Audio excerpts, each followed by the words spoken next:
Okay, mga kasenyor, si Kabogs po ng Senior Citizen Power Channel.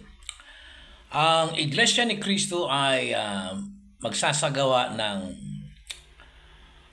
rally ngayong November 16, 17 at 18. Pero antayin muna po natin ang opisyal na pahayag ng Iglesia ni Cristo.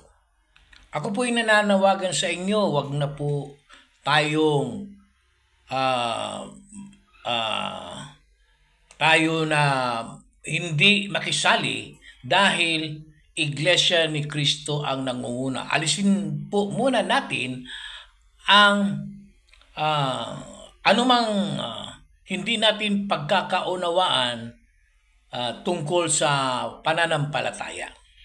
Ang ating subject ngayon ay ipanawagan natin ang transparency sa ginagawang investigasyon ng ICI.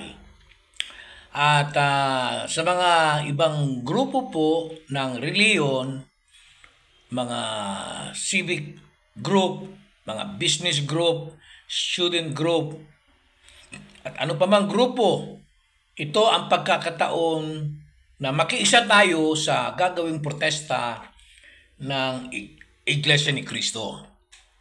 Panawagan natin sa gobyerno na bumaba na at ipagkaloob sa nararapat na marunong mamahala ng ating bansa. At ipanawagan natin sa Panginoong Diyos na pakialaman na niya ang ating bansa, ibigay niya ang lunas ng suliranin sa ating bansa. Magkaisa po tayo anuman ang ating religion. Ang topic dito ay hindi about religion. Ang topic dito is about corruption.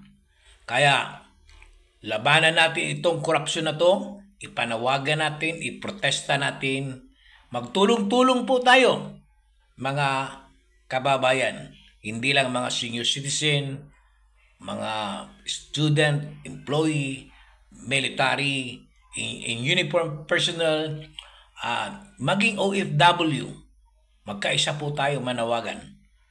Kung malayo at hindi man kayo makasali sa protesta, pumunta kayo sa online, magkaisa tayo, ipanalangin natin na ang Diyos makialam na dito sa ating suliranin sa ating bansa. Please like, subscribe, and share po ang aking channel upang ito'y kumalat at marami ang makarinig. Kailangan natin at least 35 to 50 million Filipinos will join on that day of protest upang makita ng gobyernong itong wala na tayong tiwala sa gobyernong ito. Itong inyong ka-senior citizen, si Kabogs po, magandang gabi sa inyong lahat.